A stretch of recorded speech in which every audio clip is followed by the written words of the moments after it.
Parents మెచ్చిన university సంకల్ Chand Patel university Gujarat.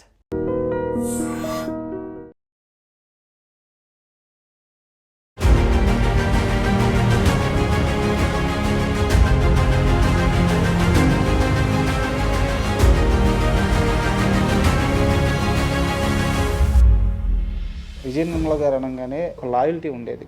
అది మీరు దగ్గర నుంచి చూశారు కదా, ఎలా ఉండేది ఆ మైండ్ సెట్? ఆవిడ లాయల్టీ వల్ల ఆవిడ తెచ్చుకున్న పేరు కానీ ఆవిడకు ఉన్న రెస్పెక్ట్ ఈ రోజు ఉంది సార్. బట్ అదే లాయల్టీ వల్ల ఆవిడ ఫైనాన్షియల్గా చాలా కోల్పోయింది కూడా ఉంది. అవునా? సినిమా ఇండస్ట్రీ ఇస్ నాట్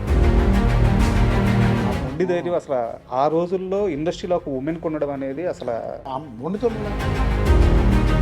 నానమ్మ ఒక మాట అడిగిందని చెప్పేసి వెళ్ళి శబ్దాలయలో ఆ కింద ఫ్లోర్లో పనుకొని అక్కడే తింటా, అక్కడే నిద్రపోతా, అక్కడే పనిచేసేటప్పుడు మీకు ఈ బ్యాక్గ్రౌండ్ ఏం గుర్తురాలేదు? ఎలా ట్యూన్ చేశారంటే ఫస్ట్ నుంచి ఈ రోజు ఈ ఆస్తులు ఉన్నాయి, రేపు ఉండకపోతే ఏం చేస్తారు?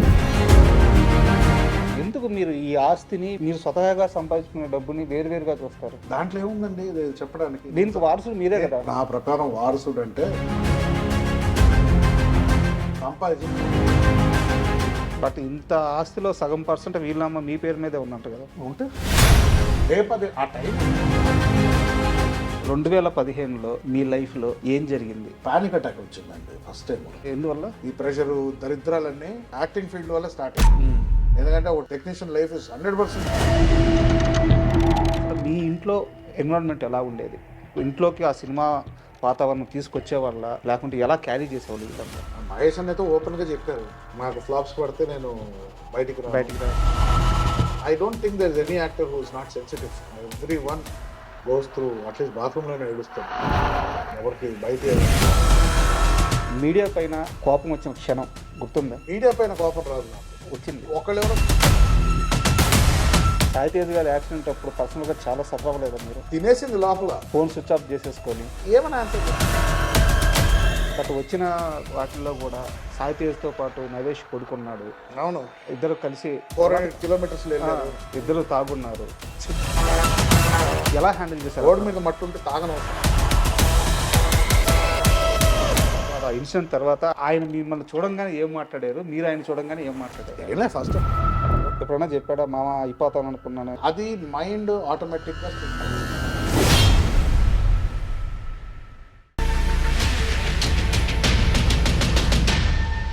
Hi, welcome to my show. Vijaya Nirmala garu ఈ పేరుకి పరిచయం అవసరం లేదు. తెలుగు సినిమాపై తెలుగు ప్రజల గుండెల్లో ఆమె వేసిన ముద్ర అటువంటిది. నటిగా 200కు పైగా సినిమాల్లో నటించారు. 44 సినిమాలకి దర్శకత్వం వహించి గిన్నిస్ వరల్డ్ రికార్డులో స్థానం సంపాదించారు. ఈరోజు ఆమె 80వ జయంతి. ఈ సందర్భంగా ఆమె మనవడు విజయ్ నవీన్ గారు మనతో ఉన్నారు. అలాగే ఆమె సినిమా విశేషాలు, జీవిత విశేషాలు, వీటితో పాటు నవీన్ గారి లైఫ్ ఇప్పుడు ఎలా వెళ్తుంది, ఇలాంటి అన్ని విషయాల్లో తెలుసుకుందాం. హాయ్ సార్, నమస్తే. నమస్తే అండి. సార్, ఒక మంచి రోజు ఇలా మిమ్మల్ని కలుసుకోవడం చాలా ఆనందంగా ఉంది. Thank you. మీకు ఊహ తెలిసిన తర్వాత అంటే ఒక నరేష్ గారి కొడుకు చిన్నప్పటి నుంచి తండ్రితో ట్రావెల్ అయి ఉంటారు. ఇవి కాకుండా మా నానమ్మ విజయ నిర్మల ఆమె ఇంత సాధించుంది అని ఫస్ట్ టైం మీరు రియలైజ్ అయిన మూమెంట్ ఏంటి? ఎన్నేళ్ళ వయసులో? ఎగ్జాక్ట్గా ఏ ఇయర్ అని చెప్పలేనంటే, బట్ ఊహ తెలిసినప్పుడు అన్నారు కదా, అప్పటికి ఫస్ట్ ఎక్స్పీరియన్సెస్ అంటే నాకు ఆవిడ నానమ్మగా తెలుసు. ఎప్పుడు షూటింగ్కి రెగ్యులర్గా వెళ్ళేవాడిని. అప్పుడు వెళ్ళేసరికి మనకి షూటింగ్ అంటే ఏంటి అవన్నీ తెలియదు కదా. ఒకళ్ళు నాన్నమ్మ మైక్ పట్టుకున్నారు, ఆవిడ చెప్తుంటే అందరూ అటు ఇటు పరిగెత్తున్నారు అనేసరికి లోపల ఆటోమేటిక్ ఇన్స్టింక్టివ్గా ఒక ఫీలింగ్ ఏంటంటే, అబ్బా ఓహో అంత పవర్ఫుల్ ఆవిడ, అంత కమాండ్ ఉంది ఆవిడకి అని ఒక అటెన్షన్ వచ్చేస్తుంది. అండ్ ఆవిడ తీసిన సినిమాలు ఎప్పుడైనా ప్రీవ్యూ చూస్తుంటే ఏవో టెక్నిక్స్ వాడుతుంటారు, కెమెరా టెక్నిక్స్ అని. ఇవి అడుగుతుంటే ఆవిడ ఎక్స్ప్లెయిన్ చేసేవారు డిఫరెంట్గా. అప్పుడు అర్థమయ్యేది కాదు, కానీ బా ఇది చేయాలంటే చాలా టాలెంట్ ఉండాలి కదా. అంటే అప్పుడు ఎలా చూస్తుంటే వాళ్ళని అంటే యూ సీ దెమ్ యాజ్ అదో దేవుళ్ళకి కనిపిస్తాడు. కరెక్ట్. ఇంత ఉంటుంది ఆ సినిమాలో మేకింగ్, ఎలా చేస్తున్నారు ఆవిడ, అంత క్రియేటివ్ డెసిషన్స్ కానీ ఇవి అని ఒక ఫీలింగ్ ఉండేది ఫస్ట్ నుంచి. అప్పటి నుంచే నాకు ఒక క్రియేటివ్ క్యూరియాసిటీ స్టార్ట్ అయింది. అంటే ఆవిడ స్క్రీన్ మీద ఇంత మ్యాజిక్ చేయొచ్చు, ఇలాంటి ట్రిక్స్ చేయొచ్చు, అండ్ చాలా వరకు ఆడియన్స్ ఎంటర్టైన్ చేయొచ్చు. అంటే నేనే ఒక ఆడియన్స్గా అంత అంత ఆ, ఏమంటారు ఎక్సైట్ అయ్యాను నేను చూసి, అంత ఇన్స్పైర్ అయిన. So I also wanted to take on the same field. So తెలియకుండా ఆ ప్రభావం మీ పైన పడిపోయింది. 100% పడిపోద్దండి ఆటోమేటిక్గా. ఇంట్లో 24 అవర్స్ అవే టాపిక్ ఉంటుంది కదా. సార్. ఏదో ఒక ప్రివ్యూ సినిమా ఉంటుంది, అదే మన ప్రపంచంలోనే ఉంటాం. మ్యాక్సిమమ్ ఇంట్లో చదువు లేకపోతే క్రికెట్ ఆడతాం. బట్ అల్టిమేట్గా వచ్చేసరికి నాన్నగారు ఏం చేస్తున్నారు, షూటింగ్ నుంచి వస్తారు, షూటింగ్కి వెళ్తాం. ఆటోమేటిక్గా ఒక ఎన్వైరన్మెంట్ మనకు అలవాటు అయిపోద్ది అక్కడి నుంచి. బట్ అక్కడి నుంచి ఇంట్రెస్ట్ రావడం అనేది ఐ థింక్ ఇట్స్ సెల్ఫ్, ఇది ఒకళ్ళకి నేను ఇది చేయగలుగుతాను, నేను అయినా డెలివరీ చేయాలి అని ఒక ఇంటెన్షన్ ఫస్ట్. ముందుగా విజయ నిర్మల గారు అనగానే చాలామంది గుర్తొచ్చేది అంటే ఆమె నటిగా చాలా సినిమాలు చేశారు, దర్శకురాలుగా అద్భుతమైన రికార్డు ఉంది. వీటన్నిటికంటే ముందు ఆమెలో ఒక లాయల్టీ ఉండేది. అంటే ఇప్పుడు మీకు తెలుసుంటుంది ఆమె ఒరిజినల్ నేమ్ నిర్మల. విజయ ఎందుకు వచ్చింది? విజయవారి బ్యానర్లో తన సినీ ప్రస్థానం మొదలైంది కాబట్టి విజయ నిర్మల అని పెట్టుకోరు. సో అలా మనుషుల్ని బలంగా నమ్మేవారంట, ఎక్కువ ప్రేమ చూపించేవారట. సో అది మీరు దగ్గర నుంచి చూశారు కదా, ఎలా ఉండేది ఆమె మైండ్ సెట్? నేను అంటే రెండు ఇంపార్టెంట్ థింగ్స్ అండి. ఒకటి లాయల్టీ అనేది 2 సైడ్స్ ఉండాలి. ఆవిడ ఆవిడ లాయల్టీ వల్ల ఆవిడ తెచ్చుకున్న పేరు కానీ ఆవిడకున్న రెస్పెక్ట్ ఈరోజు ఉంది సార్. బట్ అదే లాయల్టీ వల్ల ఆవిడ ఫైనాన్షియల్గా చాలా కోల్పోయింది కూడా ఉంది. అవునా? అంటే లాసెస్ ఉంటాయి. సినిమా ఇండస్ట్రీ ఈజ్ నాట్, ఇది మనకి గ్యారంటీ సక్సెస్ అనేది ఎప్పుడు తెలియదు కదా మనకి. సార్. సో జనరలీ మనుషుల్ని నమ్మడం అనేది చాలా గొప్ప విషయం అండి జనరలీ.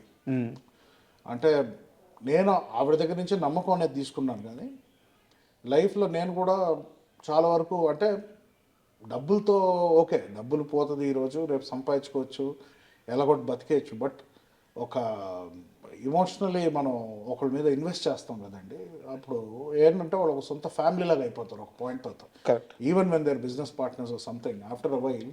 అందుకే ఎప్పుడు బిజినెస్గా చూసుకోవాలి, రిలేషన్షిప్ని సపరేట్గా పెట్టుకోవాలి బయట వాళ్ళతో అంటారు. కానీ I believe a business or anything transaction happens when there is belief. ఆ ట్రస్ట్ ఉందంటే కరెక్ట్. మనకు ట్రస్ట్ ఎవరిని చేస్తాం ఎక్కువ ఈ కాలంలో, ఫ్యామిలీనే ట్రస్ట్ చేయట్లేదు చాలా మంది. అంటే but still if you can trust someone, అది బ్లడ్ అవని బ్లడ్ కాకపోని ఆ ట్రస్ట్ ఏర్పడితేనే ముందరకు వెళ్ళగలదు. ఎన్ని ప్రాబ్లమ్స్ వచ్చినా కూడా we will have to clear it. So ఆ ట్రస్ట్ ఉంటేనే ఒకటి వదలడం. బట్ మనకి ఎప్పుడైనా ఆ రిస్క్ తీసుకున్నప్పుడు, ట్రస్ట్ అనేది పెద్ద రిస్క్ నాకు తెలిసి. ట్రస్ట్ తీసుకున్నప్పుడు షూర్ 100% మన రాత బాగుంటే ఆఖరి వరకు నిలబడతారు మనతో. ఎప్పుడైతే ఏదైనా ఫెయిల్ అయ్యాక ఒక క్షణం నీ నీడ తప్ప ఏది లేదంటే అక్కడ బ్రేక్ అయిపోయినట్టు, దాని నుంచి కోలుకోవడం చాలా టైం పడుతుంది. అండ్ అలాంటి ఒకళ్ళు కాదండి, చాలా మందికి జరుగు ఉంటుంది ఇండస్ట్రీలో. ఓన్లీ ఒక నానమ్మకి అయిందని కాదు, బట్ ఆ వచ్చిన ట్రస్ట్ వల్ల ఆవిడ పోగొట్టుకున్న వాళ్ళు చాలా మంది ఉంటారు. కానీ మళ్ళీ రీగ్రూప్ అయ్యి ఆ గట్స్తో మళ్ళీ నేను ఎలాగైనా I will come back on my feet, మళ్ళీ నేను నా కాళ్ళ మీద నిలబడతాను కాన్ఫిడెన్స్ ఆవిడ చూపించిందే లెసన్. సో అది నాకు అర్థం అవడానికి నాకు కొన్ని ఎంట్రుకలు రావాల్సి వచ్చింది. అది ఎందుకంటే నేను చేతులు కాల్చుకున్నాను. ఎందుకంటే మనకి ఇంకా బాగా తెలుసు అని ఎప్పుడు అనుకుంటాం మనం చిన్న ఏజ్లో. దాని తర్వాత అరే వాళ్ళు చెప్పింది కరెక్ట్ అనుకుంటాం. ఈరోజు అరే ఆవిడ ఉంటే బాగుండేది కదా, ఇప్పుడు కావాలి గైడెన్స్ కొన్ని. బట్ ఏంటంటే ఆవిడ ఎప్పుడు ఇండిపెండెంట్గానే ఆవిడ డీల్ చేసుకునేవారు. ఆవిడకు బ్రదర్స్ ఉన్నా కూడా, ఎంత ఫ్యామిలీ హెల్ప్ ఉన్నా కూడా, main commander of the ship అంటే మానసికంగా చాలా బలం ఉండాలి ఫస్ట్ అది. సో ఎన్ని లాసెస్ వచ్చినా నేను తిరిగి వస్తాను అనే ఒక కాన్ఫిడెన్స్ ఆవిడలో ఉంది, ఎప్పుడు ఒక పట్టుదల ఉండేది. సో ఎలాగైనా కూడా ఐ విల్, అంటే ఆవిడ ఒక్కటే కాదు సర్వైవల్, ఆవిడ కింద చాలా మంది ఫ్యామిలీ సర్వైవల్. యాక్చువల్గా ఈ ఇంటర్వ్యూకి వస్తున్నానని చెప్పినప్పుడు కొంచెం సీనియర్ రిపోర్టర్లను కలిశాను అనమాట, బాగా సీనియర్స్. వాళ్ళు చెప్పిన మాట ఏంటంటే, అరే రాజా, విజయ నిర్మల గారు అంటే సినిమాలు, యాక్టింగ్, ఫైనాన్స్ ఇవి కాదురా, ఆమె చాలా మొండిది. ఆ మొండి ధైర్యం అసలు ఆ రోజుల్లో ఇండస్ట్రీలో ఒక ఉమెన్కి ఉండడం అనేది అసలు ఎవరికి అర్థం కాలేదు. ఎగ్జాక్ట్లీ. అంటే ఆ మొండితనం లేకపోతే సాధించలేమండి. అంటే ఒకటి లక్ కూడా ఉండాలి సార్. ఒకటి ఆవిడ లక్ ఏంటంటే ఆవిడ సపోర్టింగ్గా ఫ్యామిలీ కూడా ఉన్నారు. అప్పుడు ఏమున్నా కూడా మాకు కలిసి ఉన్నాం, అందరూ ఉన్నాం వెనకాల అన్నట్టు ఒక ఒక ఎమోషనల్ సపోర్ట్ ఎప్పుడు కోల్పోరు, ఎప్పుడు జాయింట్ ఫ్యామిలీగానే ఉన్నాం. సార్. అది కాకుండా ఆవిడ ఓన్ క్యారెక్టర్, ఆవిడ డిఎన్ఏ అంతే. అంటే వదులుకోరు, సైలెంట్గా ఉన్నారు 1 year 2 years అనే గ్యాప్ వచ్చిన సైలెన్స్ ఉన్నా దాని తర్వాత తిరిగి 10 రెట్లు ఎలా ఇంకా పైకి రావాలని ఆలోచిస్తారు. కానీ కరెక్ట్. అరే మనం అయిపోయామని ఇప్పుడు ఆవిడ లాస్ట్ బ్రెత్ వరకు ఎప్పుడు ఆవిడ గివ్ అప్. 2010 వరకు చాలా యాక్టివ్గా సినిమాలు చేశారు సార్. అవునండి. ఎందుకంటే ఆవిడ హెల్త్ కొంచెం డౌన్ ఉన్నప్పుడు కూడా నేను లాస్ట్ ఆవిడ దగ్గర మాట వినింది, డాక్టర్కి ఛాలెంజ్ చేశారు, 2 రోజుల్లో చూడు నేను కిలోమీటర్ నడిచి చూపిస్తాను. డాక్టర్కి ఛాలెంజ్. ఎగ్జాక్ట్లీ, దట్ ఈస్ నాకు అది దట్ గివ్స్ మీ కాన్ఫిడెన్స్. అంటే అంత ఏజ్లో కూడా ఇంత ఇష్యూస్ ఉన్నా, ఇంత పెయిన్లో ఉన్నా కూడా ఆవిడ మెంటల్ స్ట్రెంగ్త్ చూసి కరెక్ట్ నేను అదే అనుకున్నాను, నాకు అసలు అంత ఉంటుంది ఆ మెంటల్ స్ట్రెంగ్త్ అసలు మనకి. సో అది అడాప్ట్ చేసుకోవడానికి ట్రై చేస్తాను మ్యాక్సిమం. సార్. సో తను ఎమోషనల్, వెరీ ఎమోషనల్ పర్సన్. ఎప్పుడు గట్టిగా ఎప్పుడు అవుతారని నేను నమ్ముతానంటే, ఎక్కువ ఎమోషనల్గా బ్రేక్ అయ్యే వాళ్ళే ఎక్స్పీరియన్స్తోనే వాళ్ళు గట్టి పడతారు. సో ఒక యాక్టర్ అనగానే they are suppose to be sensitive. Actors are sensitive in nature. They have to respond to every emotion etcetera. So ఆవిడ నాకు తెలిసి చాలా చిన్న పిల్లలాగా, ఒక చిన్న బిడ్డలాగే ఉంటారు. ఆవిడకి ఎమోషన్ వస్తే అది, లేకపోతే ఆవిడ ఎప్పుడు అయితే అందరి కోసం నిలబడాలో గట్టిగా, ఆవిడ ఫస్ట్ ఉండేవారు లైన్లో. Correct sir. అవును. ఆవిడ దాటి ఎవరికైనా ఎవరి దగ్గరికైనా రావాలి. అదే ఆవిడ ఫస్ట్ నుంచి ఎస్టాబ్లిష్ చేశారు. అందరూ ఆవిడ నీడలోనే ఉండే. సో ఆ నీడ నుంచి బయటికి రావడం, మళ్ళీ అది అడాప్ట్ చేసుకోవడం అనేది ఇట్స్ అ టాస్క్ దట్ ఇప్పటికీ ట్రై చేస్తున్నాం మాస్టర్ చేయడానికి, కానీ ఎప్పుడవుద్దో మనకు తెలియదు. సార్, విజయ నిర్మల గారి జయంతి అంటే ఇప్పుడు మనం జయంతి అనుకుంటున్నాము. వారు ఉన్నప్పుడు ఆమె బర్త్డే ఎలా జరిగేది అసలు మీకు తెలిసి? ఆ రోజు ఎలా ఉండేది ఫ్యామిలీలో? అంటే మోస్ట్లీ బర్త్డే ఆవిడ సెలబ్రేషన్ ఎక్కువ ఉండదండి, ఫ్యామిలీతో సెలబ్రేట్ చేసుకుంటారు. ఫ్యాన్స్ ఇవన్నీ వచ్చేటప్పుడు, అంటే అప్పుడు చెన్నైలో అయితే తిరుపతి నుంచి వచ్చేవారు ఫ్యాన్స్. ఓకే. చాలా వరకు. బట్ అప్పుడే హైదరాబాద్లో లేను. ప్రాబ్లీ హైదరాబాద్లో జరిగేది నాకు తెలిసి అయితే బహుశా. మెడ్రాస్ ఉన్నప్పుడైతే ఆవిడ బర్త్డే ఉంటే ఫ్యామిలీ ఫ్రెండ్స్ ఆవిడ తెలిసిన వాళ్ళు పిలుచుకొని కేక్ కట్ చేస్తారు, మంచి డిన్నర్ పెడతారు, మంచి భోజనాలు పెడతారు, అందరూ డిస్పర్స్ అవుతారు. యూస్ టు బి సింపుల్ నాకు తెలిసి అయితే. అండ్ చాలామంది చెప్పింది ఏంటంటే విజయ నిర్మల గారి ప్రతి బర్త్డేకి కొన్ని లక్షల రూపాయల చెక్కులు బయటకు వెళ్తాయి. నాకు ఆవిడ బర్త్డే మోస్ట్లీ హైదరాబాద్లో ఎక్కువ జరిగేది నాకు తెలుసు. ఆవిడ నా ఫస్ట్ బర్త్డే, నా బర్త్డేకి ఎక్కువ ఖర్చు పెట్టారు చిన్నప్పుడు ఉన్నప్పుడు. నాకే అర్థమయ్యేది కాదు అది ఎవరి బర్త్డే ఏమి. జనాలు ఈ గేమ్ షోస్ అని పెట్టి పిల్లలకి ఇవి, తర్వాత ఆ టెంపుల్స్కి వీటికి ఆవిడ రెగ్యులర్గా ఆవిడ చాలా చేసేవారు యాక్చువల్లీ. సో అంత డీటెయిల్డ్ నాకు నిజంగానే తెలియదు. చెక్ రాశారా పంపించారా ఇవన్నీ నాకు తెలియదు. నా పనిలో నేను ఉండేవాడిని. బట్ నాకు తెలిసి అయితే నా కొన్ని బర్త్డేస్ మటు చాలా గ్రాండ్గా చేశాను. దాని తర్వాత ఎప్పుడైతే పెద్ద అయిపోయానో అక్కడి నుంచి కొంచెం సింపుల్. నేను I wanted it to be simple. యాక్చువల్గా ఇంటర్వ్యూకి వస్తా మీ గురించి తెలుసుకోవాలని చెప్పి నేను మొత్తం ప్రిపేర్ అవుతున్న సమయంలో నాకు ఒకటి అర్థమైంది. నవీన్ విజయకృష్ణ అంటే విజయ నిర్మల గారి కోసం జీవితం మొత్తం మీరు ట్రావెల్ అయ్యారు. అంటే ఆమె ఎప్పుడు ఏ మాట అడిగితే ఆ మాట ఫుల్ఫిల్ చేయడానికే ట్రావెల్ అయ్యారు. 100%. మీరు ఎడిటర్గా అవ్వడానికి కారణం ఆమె ఒక్కరోజు మందలించడమే. ఏంద్రా లైఫ్, ఒక్క క్వశ్చన్ అడిగిన దానికి కొన్ని సంవత్సరాలు మీరు ఇంటికి రాకుండా శబ్దలయ స్టూడియోలో కింద కొనుక్కొని మరి వర్క్ నేర్చుకొని వర్క్ చేసుకొని ఒక సినిమా ఛాన్స్ దక్కించుకొని కృష్ణవంశీ గారితో మళ్ళీ ఇంటికి తిరిగి వచ్చారు. అక్కడి నుంచి ఎడిటర్గా మీకు ఎంత మంచి పేరు వచ్చిందో ఇండస్ట్రీలో అందరికీ తెలుసు. అక్కడి నుంచి మళ్ళీ ఆమె నిన్ను యాక్టర్గా చూడాలని ఉందని ఒక్క మాట అడిగిన దానికి ఆ ఎడిటింగ్ అంతా పక్కన పెట్టి యాక్టర్గా మీరు కోవిడ్ ముందు వరకు ఎంత పెద్ద ప్రయాణం చేశారో అందరికీ తెలుసు. నానమ్మ అడిగిన ఏ మాటకి మీరు ఎదురు చెప్పలేదు, నో చెప్పలేదు, దాన్ని ప్రయత్నిస్తూనే ఉన్నారు. ఈ విషయంలో మిమ్మల్ని చాలా సక్సెస్ఫుల్ మనవడం అనుకోవచ్చు.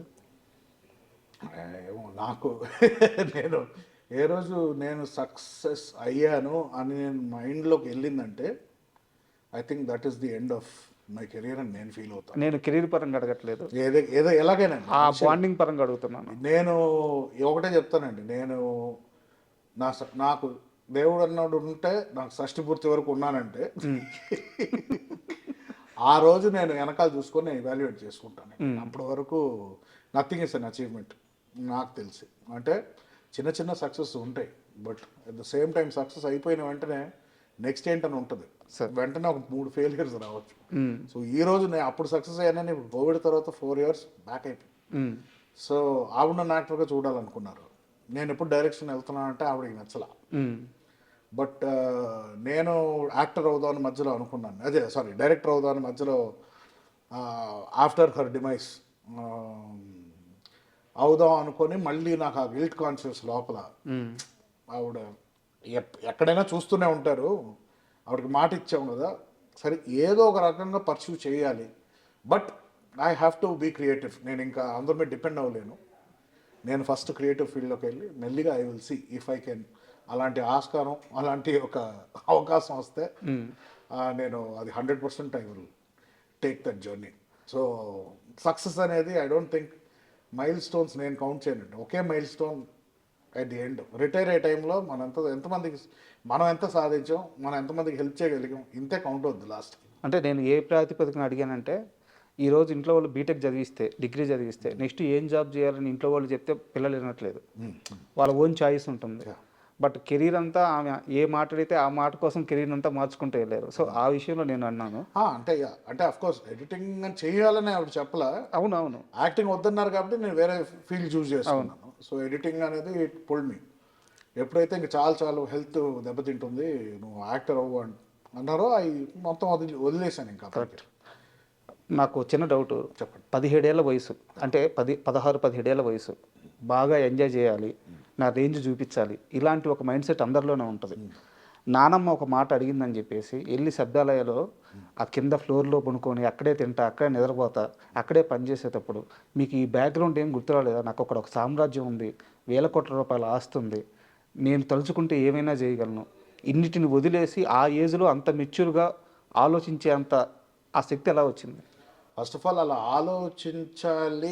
ఆలోచించే అవకాశం ఇవ్వలేదు ఇంట్లో ఫస్ట్. ఎప్పుడు ఎవరు, నాన్నగారా నాన్నమ్మగారా? నాన్నమ్మ గారు దగ్గర నుంచి వస్తుంది, అందరం ఆవిడ ఫుడ్ స్టెప్స్తోనే ఫాలో అయ్యాం కాబట్టి. ఫస్ట్ ఆఫ్ ఆల్ నేను I think around 15 years 16 years అనుకుంటా. ఆవిడ స్విట్జర్లాండ్ ఎక్కడో షూటింగ్కి వెళ్తున్నారంటే జనరల్లీ ఏదో ఒకటి తెచ్చేవారు మాకు అక్కడి నుంచి. ఆ రోజు నేను వెళ్ళి ఏం కావాలి నీకు అక్కడి నుంచి అని అడిగితే నేను వస్తాను స్విట్జర్లాండ్కి అన్నాను. ఓకే అంటే ఆవిడ నీవు డబ్బులు అన్నారు. లేవన్నా. మరి ఎలా వెళ్తావు అన్నా. నీ డబ్బులతో నువ్వు వెళ్ళన్నారు. నేను నీకు తెచ్చేదే ఎక్కువ, నువ్వు ట్రావెల్ అవ్వాలంటే ఒక ఖర్చు, అది ఎంత అవుద్ది, ఆ కష్టం తెలిస్తే నువ్వు ఎంజాయ్ చేస్తావు ట్రిప్ని. ఊరికైనా వెళ్ళిపోతే నువ్వు అసలు ఆ కష్టం తెలియదు, ఎప్పుడు నేర్చుకుంటావు రెస్పాన్సిబిలిటీని అప్పుడు నుంచి స్టార్ట్ చేశాను ఫస్ట్. ఆవిడ చాలా డిసప్పాయింట్ అయిపోయాను. 2-3 days అలా ఎలా అడిగాడు, అది కరెక్ట్ కాదు కదా, అంత తేలిక కాదు కదా మన లైఫ్. నేను హర్ట్ అయిపోయాను. అంటే నాకు ఒక కోరిక అంతే, ట్రావెల్ అవ్వాలి, అందరూ మాట్లాడింది, బట్ అది అంత తప్ప అని నేను రియలైజ్ అయ్యాను అప్పుడు. దాని తర్వాత ఇంకెప్పుడు అన్ని గుండెలు రాలేదు నాకు ఇంకోసారి ఏదైనా అడగాలి.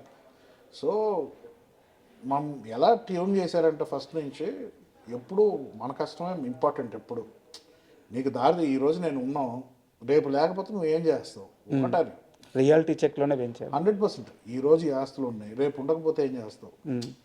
ఈ క్వశ్చన్స్ అడిగాడు. ఇది ఏంటంటే ఇవి బాగా డీప్గా నాలో పాతుకుపోయినాయి. సో ఆ పరంగా ఆలోచించేవాడిని కానీ. అండ్ ఎప్పుడైతే యాక్టింగ్ అది వద్దన్నారు, సో ఓకే, నాకు ఆ డైరెక్షన్ ఇంట్రెస్ట్ నాకు ఎప్పుడు. సో ఎడిటింగ్ ఫస్ట్ యానిమేషన్ ఏదో ఒకటి చేయాలి, దాంతో ఎడిటర్గా వెళ్ళా. ఇదన్నీ ప్లాన్ చేసుకోలేదు, బట్ ఏదో ఒకటి చేయాలని ఒక ఇంట్రెస్ట్తో ముందరికి వెళ్ళా. మీరు ఎడిటర్గా ఫస్ట్ కృష్ణవంశీ గారి సినిమా వర్క్ చేశారు. అవును. 2 days బ్యాక్ నేను సి రామప్రసాద్ గారికి సినిమాటోగ్రఫీ ఆయన ఇంటర్వ్యూ చేశాను. రైట్. కృష్ణవంశీ పని విషయానికి వస్తే రాక్షసుడు, మనిషి కాదు, భోజనం కూడా తినేవాడు, పని చేస్తా చచ్చిపోరా ఎవరు అడుగుతారు, ఇలా మాట్లాడే మనిషి అని చెప్పారు అనమాట. మీరు కృష్ణవంశీ గారితో వర్క్ చేసేటప్పుడు మీకు ఎలాంటి ఎక్స్పీరియన్స్ ఎదురైంది? నాకంటే అది it was one of the best experience నాకు. ఎందుకంటే నేను ఐ వాజ్ వెరీ యంగ్. నేను వచ్చినప్పుడు 18 years సంథింగ్ అప్పుడే పరిచయం అయ్యాను. సో మనకి ఇండస్ట్రీలో వర్క్ ఎలా ఉంటుంది అంటే ఫస్ట్ హ్యాండ్ ఎడిటర్గా ఎలా ఉంటుందో మనకి ఇవన్నీ తెలియదు. సో ఆయన స్టార్ట్ అవడమే ఆయన వర్క్ ప్యాటర్న్కి అలవాటు అయిపోయాను నేను. ఓకే. ఇది ఇంతే, ఇలా చేయాల్సి వస్తుంది, ఏదైనా హార్డ్ వర్క్ లేకపోతే పైకి రారని ఒక మైండ్లో ఒకటి ఉంటుంది. ఆయన వారికి ఇప్పుడు చెప్పాలంటే ఇప్పుడు అర్థం అవుతుంది, ఎందుకంటే మిగతా డైరెక్టర్స్తో కూడా పనిచేశాను కదా. కరెక్ట్. సో ఆయన డీటెయిలింగ్ ఎక్కువ ఉంటుందండి. అండ్ ఆయన ఏదో అనుకొని తీస్తారు. ఆయన ఇంప్రొవైజేషన్లు చాలా ఉంటాయి. మళ్ళీ చిన్న ఎగ్జాంపుల్ ఏదన్నా సీన్ గురించి మీ ఇద్దరి మధ్య డిస్కషన్ చెప్తారా? నాకు అంటే ఆయనకి నాకు టెక్నికల్గానే ఎక్కువ డిస్కషన్ ఉండేదండి. నాకు మెయిన్ అంటే నాకు most important very crucial message ఆయన చెప్పింది ఏంటంటే, ఎడిటర్గా నేను ఫస్ట్ ఇప్పుడు ఆ టైంలో యాంథనీ వీళ్ళందరూ ఇప్పుడు టాప్ ఎడిటర్స్, అవును అవును, ఘర్షణ అవన్నీ చేశారు.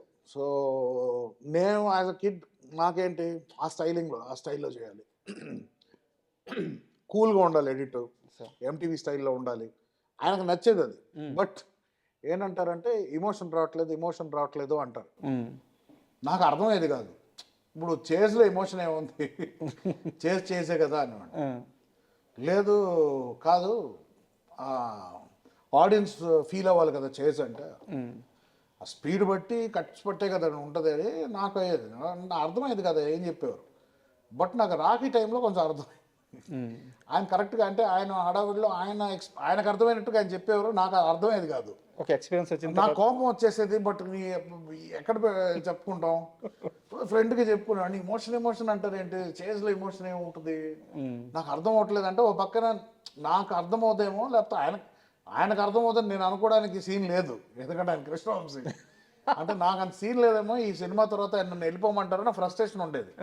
ఇంత దూరం వచ్చి ఈ సినిమా చేసి ఇప్పుడు నాకు ఆయన కావాల్సింది ఇవ్వలేకపోతున్నానే అని బాధపడిపోయాడు. రాఖీ తర్వాత చేస్తున్నప్పుడు అప్పుడు కూడా ఇదే, ఏదైనా ఉంటే ఇది తీసేసి ఇది ఎక్కువ ఇంకా కావాలంటే ఇవి ఎంతసేపు అండి సినిమా చూస్తారు, బోర్ కొట్టదా ఏదైనా అంటే కాదు అనేవారు. ఎవ్రీ షాట్కి ఒక లైఫ్ ఉంటుంది, ఎవ్రీ షాట్కి యాక్టర్ బట్టి, ఎమోషన్ బట్టి, డైలాగ్ బట్టి దానికంటూ ఒక క్యాలిక్యులేటెడ్ లెంగ్త్ ఉండదు. ఒక ఎడిటర్కి నీ పని ఏంటంటే సినిమాకి సోల్ ఉంటుంది, ఆ సోల్ని మెయింటైన్ చేయాలన్నాడు. నాకు కొంచెం అర్థమైంది అప్పటికి. అండ్ ఆయన ఇట్లాగా మ్యాన్ ఆన్ ఫైర్ అని రెఫరెన్స్ ఇచ్చేవారు. నేను ఇప్పటికీ ఆ man on fire Tony Scott ఎలా క్రియేట్ చేసాడు ఎఫెక్ట్, దాంట్లో పడిపోయి అది క్రియేట్ చేశాను. కానీ చేశాను కదా, ఇదే కదా కావాలి మీకంటే ఆయన ఇది రావట్లేదు, ఇది తీసే అన్నారు. నైట్ అంతా చేశానండి ఇది అంటే, లేదు ఇది రావట్లేదు, మనకి ఎమోషన్ రావట్లేదు. నాకు ఫ్రస్ట్రేషన్ వచ్చేసింది. అమ్మా 2 నైట్స్ నిద్ర లేకుండా ఈ క్రియేట్ చేస్తే టప్పని తీసేయమన్నారు. ఆయన ఆలోచిస్తారా, ఒకటే క్వశ్చన్ అడిగారు, నువ్వు మ్యాన్ ఆన్ ఫైర్ చూసావా అని అడిగారు. చూశానండి అని. నువ్వు ఎమోషనల్ అయ్యావా అక్కడ? చావునండి అయ్యాను. ఎందుకు అని అంటే, ఎందుకంటే దాంట్లో పలానా సస్టెనెన్స్ ఉంది షార్ట్కి, నువ్వు ఓన్లీ స్టైల్ అడాప్ట్ చేస్తున్నావు కానీ నువ్వు ఎమోషన్ వైపు ఆ డైరెక్టర్ కన్వే చేసిన ఎమోషన్ నువ్వు పట్టుకోలేకపోతున్నావు అన్నారు. అప్పుడు నేను ఏం చేశానంటే మొత్తం మ్యాన్ ఆన్ ఫైర్ సినిమాని DVD రిప్ చేసి ఎడిట్స్ చేసుకొని ఎన్ని ఫ్రేమ్స్ ఉంది షార్ట్ అని చూడడం స్టార్ట్ చేసి ప్రాక్టికల్గా చూస్తే షార్ట్స్ చాలా పెద్ద షార్ట్స్ ఉన్నాయి దాంట్లో, మధ్యలో ఎఫెక్ట్స్ రియలైజ్ ఓకే మనం తప్పు చేస్తున్నామని మెకానికల్గానే వెళ్తుంటే నేను, సరే ఇంత కొంచెం ఇద్దాం, ఇంకొంచెం పెంచుదాం, ఈయనకి నచ్చుతుంది కాబట్టి. ఈ ట్రావెల్ అయింది చరాకి. దాంతో చందమామకి అప్పుడు కొంచెం బుర్ర పనిచేయడం స్టార్ట్ చేసింది. సరే ఈయన ఏం కావాలనుకోండి, ఎందుకంటే అది కొంచెం చందమామ అనేది ఎక్కువ స్టైల్ అంత లేదు, వెరీ రూట్ లెవెల్ మంచి ఫ్యామిలీ లవ్ ఎమోషన్స్ దీంట్లో వెళ్ళే సినిమా కాబట్టి. అప్పుడు ఒక మాట అన్నారు, నువ్వు ఎడిటర్గా ఒక ఆడియన్స్ నువ్వు సినిమా చూస్తున్నప్పుడు నువ్వు ఒక చోట్ల నవ్వుకుంటావు, లేకపోతే ఒక చోట్ల ఆలోచిస్తావు, ఒక చోట్ల ఒకళ్ళు మాట్లాడితే యూ స్టార్ట్ థింకింగ్. నువ్వు ఎక్స్పీరియన్స్ చేయాలి అది, యాక్టర్స్ ఏం చేస్తున్నారు అంత లెంగ్త్, దానికి ఒక లైఫ్ లెంగ్త్ ఉంటుంది, అది నువ్వు చూడాలి, ఆ ఎమోషన్ పట్టుకోవాలి, అదే ఆ ఎమోషన్. ఓకే నాకు అప్పుడు అర్థమైంది, ఓకే దీన్ని మనం ఎడిటర్ లాగా చూడకూడదు, దీన్ని ఆడియన్స్ లా చూద్దాం సినిమాని. అప్పుడు చందమామకు స్టార్ట్, ఒక సీన్ నాకు ఇవ్వండి మనం చేస్తానని చెప్పి ఒక సీన్ నేను చేశాను. ఒక సీరియస్ క్వశ్చన్ ఉంది, చెప్పండి. అయితే మీరు కరెక్ట్గా సమాధానం చెప్పాలి, స్కిప్ చేయకూడదు. నేను ఎప్పుడు ఏది స్కిప్ చేయలేదు. 2015లో మీ లైఫ్లో ఏం జరిగింది, ఏం జరిగిన తర్వాత మీరు మనిషిగా ఇంకా చాలా మెచ్యూర్గా చాలా మారారట? నాకు పానిక్ అటాక్ వచ్చిందండి ఫస్ట్ టైం. అంటే ఎందువల్ల? పానిక్ అటాక్ అంటే అది ఎలా చెప్తాను నేను అది ఇప్పుడు అది మళ్ళీ అది ట్రిగర్ అవుతుంది నా ఫీల్. అది it was very silly. Okay. అప్పుడు ఏదో ఒక టైగర్ అటాక్ ఏదో జరిగింది, అది చూసి కొంచెం ఎఫెక్ట్ అయ్యాను నేను. దాని తర్వాత దాన్ని వేరే ఫొటోస్ రిలీజ్ చేశారు. మా ఫ్రెండ్స్ ఇంట్లో కూర్చొని ఆ ఫొటోస్ చూస్తూ కూర్చున్నా. టైగర్ అటాక్ వేరే వాళ్ళ మీద జరిగిన విజువల్ చూశారు మీరు? చూసా. ఓకే. ఆ టైంకి చూస్తూ చూస్తూ చూస్తూ డీప్గా వెళ్ళిపోయి దాంట్లోకి సడన్గా హైపర్ వెంటిలేషన్ వచ్చింది నాకు. అది ఎందుకు వచ్చింది తెలీదు. ఆ టైంకి నీళ్లు తాగేసాను, సెట్ అయిపోయింది. మళ్ళీ నెక్స్ట్ రోజు ఫ్లైట్ ఎక్కినప్పుడు ఎందుకో అది గుర్తుకొచ్చింది మళ్ళీ. గుర్తుకొచ్చి 1 hour నాకు పానిక్ అటాక్, యాంగ్జైటీ. ఐ డి నో వాట్ ఇట్ వాస్. ఎందుకు ఇలా వస్తుంది నాకు? Problem very subconscious primal లెవెల్లో కొట్టినట్టు ఉంది అది.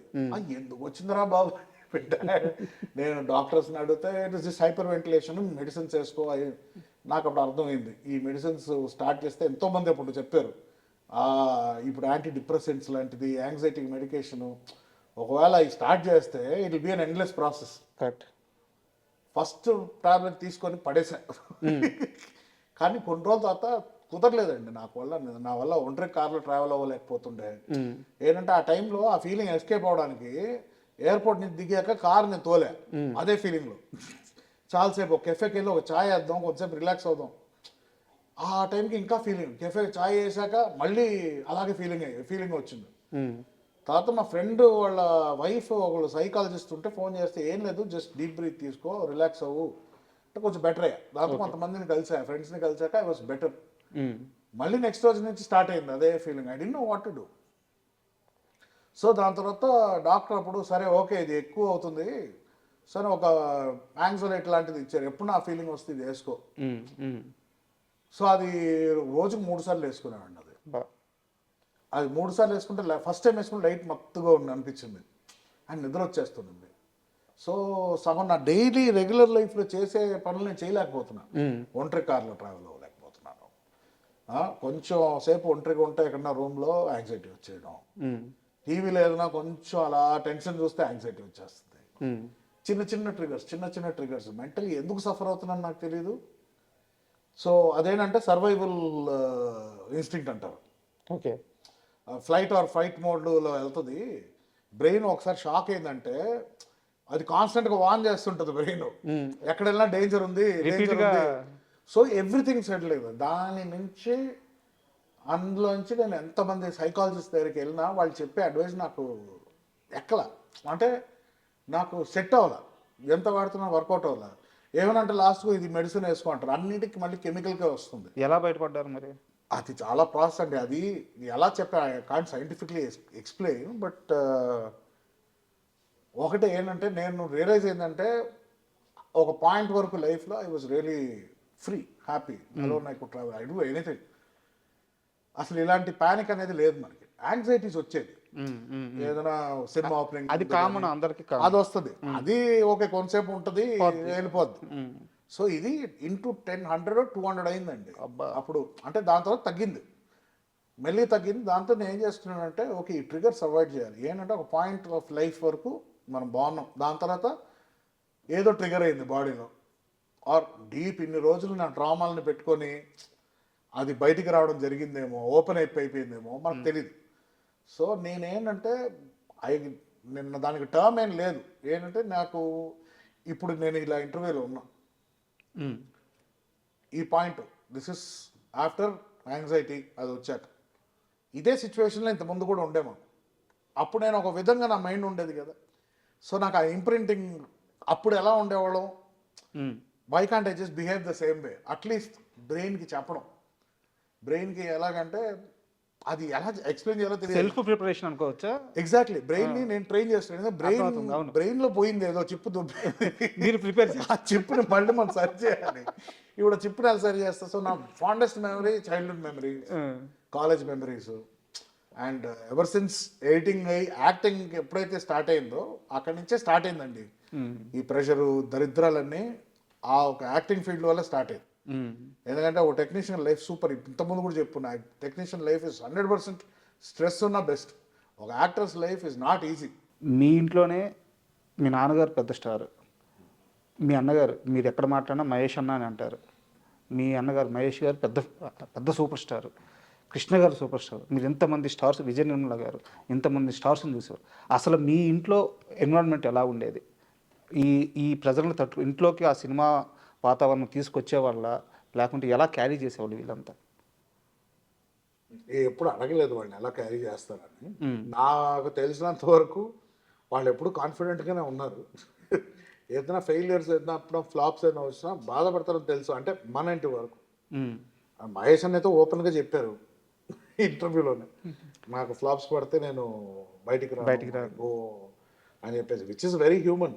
ఎవరు నిలబడి ఫ్లాప్ అయితే అనుకో, ఎవరైనా అంత కష్టపడతారు. సో కాల్ డేస్ పెద్ద హీరోలు అయితే సినిమాలు అట్లీస్ట్ ఒక 90 days to 150 days ఇలా నడుస్తాయి. ఎవ్రీ టెక్నీషియన్ ఫ్రమ్ హీరో నుంచి ఇన్వెస్ట్మెంట్ అంత ఇది, దాని యాక్టింగ్, దాంతో డబ్బింగ్ చేసి డైరెక్టర్లు ఇంత పనులు చేసుకున్నాక సినిమా రిలీజ్ అయ్యాక ఎఫర్ట్, అది ఎఫర్ట్ ఏంటి, ఆడియన్స్ని టార్చర్ పెట్టాలని ఎవరు సినిమాలు తీరు సక్సెస్ కోసమే తీస్తారు. సో ఆటోమేటిక్ ఏమైపోతుంది, సేమ్ అండి. అంటే నేను కష్టపడి చేసాం, ఎందుకు సక్సెస్ అవ్వలేదు? టార్గెట్ ఆడియన్స్, వాలిడేషన్ కోరుకునేది ఆడియన్స్ నుంచి. ఆడియన్స్ ఇప్పుడు రివర్స్లో ట్రోల్ చేయడం స్టార్ట్ చేస్తున్నారు. అవును. So an industry that is based out of audience, audience ఇది ఇలా ఉంది రెస్పాన్స్ అనేసరికి it is very hard to take for actors అని నా ఫీలింగ్. సో గుండెని రాయి చేసుకుంటే మళ్ళీ యాక్టర్ కావడం కష్టం. I don't think there is any actor who is not sensitive. Every one goes through, at least బాత్రూంలోనే ఏడుస్తారు నాకు తెలిసి. ఎవరికి బయట చూపించుకోపోయినా బాత్రూంలోనే 100% అండి, అది గ్యారంటీ. ఎవరో ఉన్నారంటే దే గ్రేట్, బట్ నాకు తెలిసి అయితే ప్రతి స్టార్కి అయితే తప్పదు, ఇది తప్పదండి. ఒక అదే అంటున్నా కదా, ఒక గాడ్ స్టేటస్, ఒక స్టార్ స్టేటస్ వచ్చాక to handle that fame is impossible. అది నా country like India where fanaticism, అంటే ఫ్యాన్స్ అన్నవాళ్ళు ఫ్యాన్స్ కూడా కాదు, they transcended to different level. Correct. ఏ లెవెల్కి వెళ్తారంటే అది ఒక, నాకు తెలిసి తెలుగులోనే ఉందండి, తమిళ్లో ఉంది, బట్ తెలుగులో ఉన్న పిచ్ అయితే నాకు తెలిసి తెలుగు సినిమాల హీరోలకి ఉన్న పిచ్చి ఎక్కడ లేదు. ఫ్యాన్స్ 100% లేదండి. In a way it's a blessing and it's a curse also. కొత్త డైరెక్టర్స్ వచ్చే వాళ్ళందరినీ మీ నాన్నగారు పట్టేస్తున్నారు. అంటే నాకు తెలిసి డాడ్ నాకు చిన్నప్పటి నుంచే was a little updated man. Correct. ఎప్పుడు కొంచెం ముందు చూపు ఉండేది in a lot of aspects. ఆయన అప్పుడు కూడా 92లోనే నాకు తెలిసి ఒక లాన్సర్ కార్ తెప్పించారు ఆయన. అప్పటికి ఇంకా ఇక్కడ ఇండియాలో రిలీజ్ అవ్వాలి ఆ కారు, ఎర్లీ 90sలో. ఓకే. జపాన్ నుంచి ఇంపోర్ట్ చేసి తీసుకొచ్చారు. ఈ కార్ ఇలా కూడా కారు ఉంటుందా అని అనుకున్నాం. తర్వాత ఇంకో కారు ఎక్స్చేంజ్ చేశారు. ఆయన ఎప్పుడు ఓకే, ఎప్పుడు ఒక స్టెప్ ముందున్నాం ఎప్పుడు అని ఆలోచించే వ్యక్తి అని నాకు తెలుసు. సో ఆటోమేటిక్ బ్రెయిన్ అలా ఉన్నప్పుడు ఈజ్ కాన్స్టెంట్లీ, అంటే ఆయనకి ఇంట్రెస్ట్ క్రియేట్ చేయాలనే రూప్లోనే ఉంటారు. సో ఒక క్యారెక్టర్ చెప్తుంటే దిర్ ఇస్ ఎనీథింగ్ న్యూ, పర్ఫార్మెన్స్కి నాకు ఉంది స్కోప్ అనుకుంటే చేసేస్తారు. It's simple. Super. And Vijaya Nirmala గారి ప్రస్తావనకు వస్తే, ఆమె ఫుడ్ చాలా బాగా వండుతారు, సూపర్ టేస్ట్ ఉంటుంది అని చెప్పి చెప్తారు అనమాట. మరి మీకెందుకు స్టార్ హోటల్స్లో తినాలని కోరిక? నాకు తెలిసి కొన్ని లక్షల రూపాయలు మీరు స్టార్ హోటల్స్లో ఫుడ్ కోసం, బైక్స్ మెయింటెనెన్స్ కోసం కొన్ని లక్షల రూపాయలు ఖర్చు పెట్టేశారు అని తెలిసింది. నిజమా అబద్ధం? నిజమేనా? బైక్స్కి ఫుడ్కి ఆల్మోస్ట్ 15 years గ్యాప్. మీరు టైం లైన్స్ అంటే ఇంట్లో సేమ్ చెప్పాను కదండి, రూల్స్ ఎక్కువ అని. సో నా బాడీ తత్వమే చిన్నప్పటి నుంచి నేను లావుగానే ఉంటాను. సో నేను మధ్యలో సన్నపడిన సినిమాకి అదొక చిన్న ఇంత percentage of my life. So star హోటల్కి వెళ్ళాలని ఒక క్యూరియాసిటీ ఉండేది. సో వెళ్దాం అంటే ఎందుకు ఇంట్లో ఏం తక్కువ చేశారు, అక్కడికి వెళ్ళి నువ్వు థౌసండ్స్ ఖర్చు పెట్టేది వేస్ట్ బదులు ఇంట్లో తిను. బట్ అదే ఎప్పుడైతే నో చెప్తారో కొంచెం క్యూరియాసిటీ ఎక్కువ పెరుగుద్ది. కరెక్ట్. బట్ అఫ్ కోర్స్ నాకు పాకెట్ మనీ ఇవంతా తగ ఇచ్చేవారు కాదు. కొంచెం తెలుసు వీడికి ఏజ్లో ఇస్తే అనవసరమైన అలవాట్లు ఇవన్నీ స్టార్ట్ అవుతాయి, ఫ్రీడమ్ ఇవ్వకూడదు ఎక్కువ. సో కొంచెం కంట్రోల్లో ఉంటేనే కరెక్ట్ అనుకునే ఆవిడ పెట్టారు. ఇప్పుడు ఎప్పుడైతే ఎడిటింగ్ స్టార్ట్ అయిందో నాకు పేమెంట్ సక్సెస్ఫుల్ ఎడిటర్ అయిపోయాం. ప్రోమోస్, అది కూడా ప్రోమోస్ అంటే మనకి డైలీ పేమెంట్స్ ఉంటాయి. సరే, సారీ టు ఇంటరప్ట్ యూ. అది వేరే ఇంటర్వ్యూలో కూడా విన్నాను, 1000 పైగా ప్రోమోలు చేశాను అని చెప్పి అన్నారు.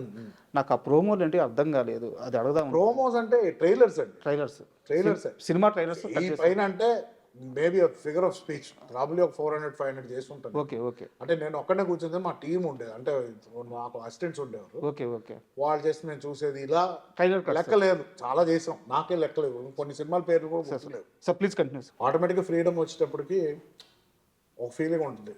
5-స్టార్ హోటల్లో కూర్చొని తింటే చాలా లెవెల్ బాగుంటుంది.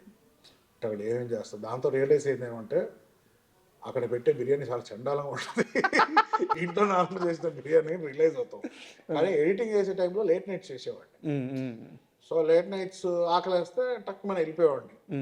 అప్పుడు డబ్బులు ఉండేది. అంటే ఏజ్ అండి, అదే ఏజ్లో రావాల్సిన సంపాదన ఆ రేంజ్లో రావాలి. నాకేమో చాలా ఎర్లీగా వచ్చింది. సో ఆ టైంలో ఏముంటుంది, కార్కి సిస్టమ్ వేయించుకోవాలి, పెద్ద స్పీకర్లు వేయించుకోవాలి, అందరు ఫ్రెండ్స్ అందరూ వేయించుకునేవారు, ఇంట్లో డబ్బులు ఇచ్చారు, మనకు ఉండేది కాదు. అది అడిగితే ఎందుకు కార్లో సిస్టమ్ ఎందుకు, కార్లో ఇస్తారు కదా డిఫాల్ట్ చాలా మ్యూజిక్ వినడానికి పెద్ద స్పీకర్లు ఎందుకు అని అనేవారు.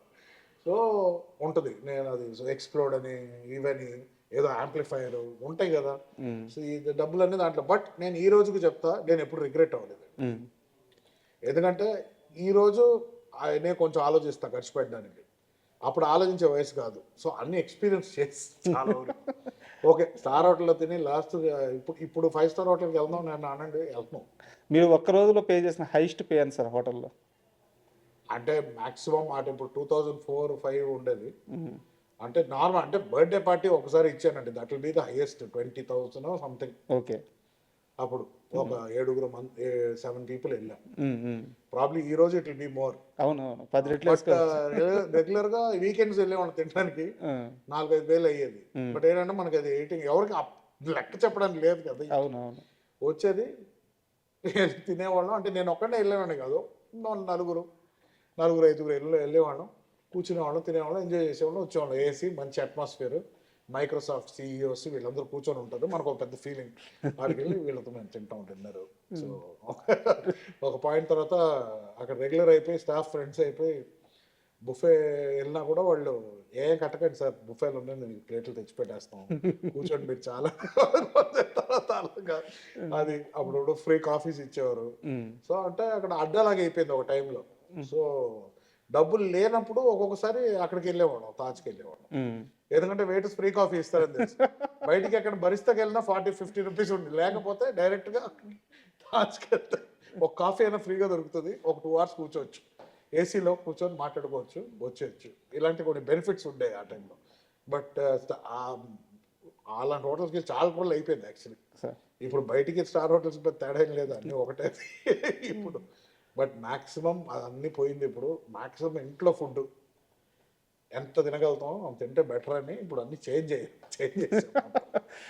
అండ్ చిరుత సినిమాకి మీ కాంట్రిబ్యూషన్ ఏంటి? ఫ్రాంక్లీ నేను ఒక 2-3 సాంగ్స్ చేశాను, 2-3 సీన్స్లో నేను